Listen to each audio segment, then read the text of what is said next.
যারা প্রকৃতি ভালোবাসেন তাদের জন্য রাতারগুল স্বপ্নের মতো সুন্দর একটা জায়গা।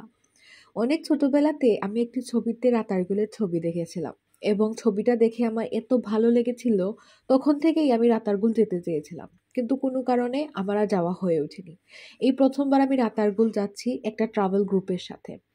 মোটামুটি ছবি থেকে কোনো অবস্থাতেই ভিন্ন ছিল না আসলে সম্পূর্ণ অভিজ্ঞতাটা। অনেক সুন্দর জায়গা। যদিও বর্ষাকালে সম্পূর্ণ জায়গাটা পানিতে ডুবানো থাকে, যার কারণে পানি বেশি থাকে এবং নৌকা ভ্রমণের এক্সপিরিয়েন্সটা একটু আলাদা হয়। আসলে ডিফারেন্ট সিজনে রাতারগুল সম্পূর্ণ আলাদা ধরনের রূপ ধারণ করে। যেমন এখন পানি কম ছিল, তাই আমরা নৌকা যাত্রাটা অবশ্যই সুন্দর ছিল, কিন্তু আমরা জমিতে হাঁটতে পেরেছি, ছবি উঠতে পেরেছি এবং প্রকৃতিকে অনুভব করতে পেরেছি। কিন্তু বর্ষাকালে এই সম্পূর্ণ জায়গাটা পানিতে একদম ভরে যাবে, নিচে নামার কোনো জায়গা থাকবে না, সম্পূর্ণ অভিজ্ঞতাটাই নিতে হবে নৌকাতে করে। যাই হোক, আমরা এই সিজনে গিয়েছি কারণ বেশি পানি থাকলে যেহেতু সাঁতারও জানি না, প্লাস ওই টাইমে অনেক সময় সাপ টাপ দেখা যায়, ওই কারণে আমরা এই সিজনে যাওয়াটা বেশি প্রেফার করলাম। এবং অবশ্যই সম্পূর্ণ এক্সপিরিয়েন্সটা খুবই ভালো ছিল। যারা এখনো যাননি তারা অবশ্যই একবার হলেও গিয়ে ঘুরে আসবেন। সত্যিই ছবির মতো সুন্দর একটা জায়গা। আর বাংলাদেশে এটাই একমাত্র যেখানের মধ্যে পানি এবং জঙ্গল দুইটাই আপনারা একসাথে উপভোগ করতে পারবেন। মিঠা পানির রাজ্য বলতে পারেন, সেটা হিসেবেই গুগল পরিচয় করিয়ে দেয়। কিন্তু যাই হোক, সম্পূর্ণ এক্সপিরিয়েন্সটা অনেক ভালো ছিল। যারা যাবেন ভাবছেন তারা অবশ্যই যেতে পারবেন।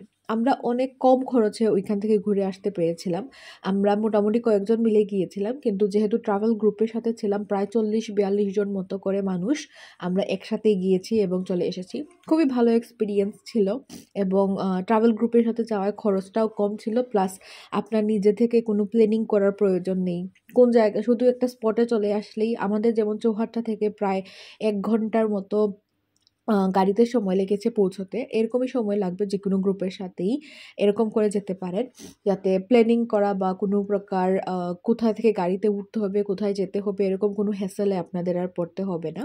এবং দুপুরের দিকে গিয়েছিলাম, প্রায় 2টার দিকে আমাদের বাস চালু হয়েছিল এবং আমরা বাসায় চলে এসেছি প্রায় 7টা 6টা এরকম দিকে। 6টার দিকে আমরা কিন্তু ওইখান থেকে আবার আমরা বাসে উঠে গিয়েছিলাম এবং ওইখানে টুকটাক কিছু দোকানও ছিল, দুপুরে খাবারটা চাইলে আপনারা ওখান থেকে খেতে পারেন।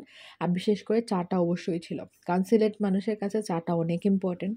তো যাই হোক, এরপরে তো ফিরে আসলাম খুবই ভালো একটা এক্সপিরিয়েন্স কাটিয়ে।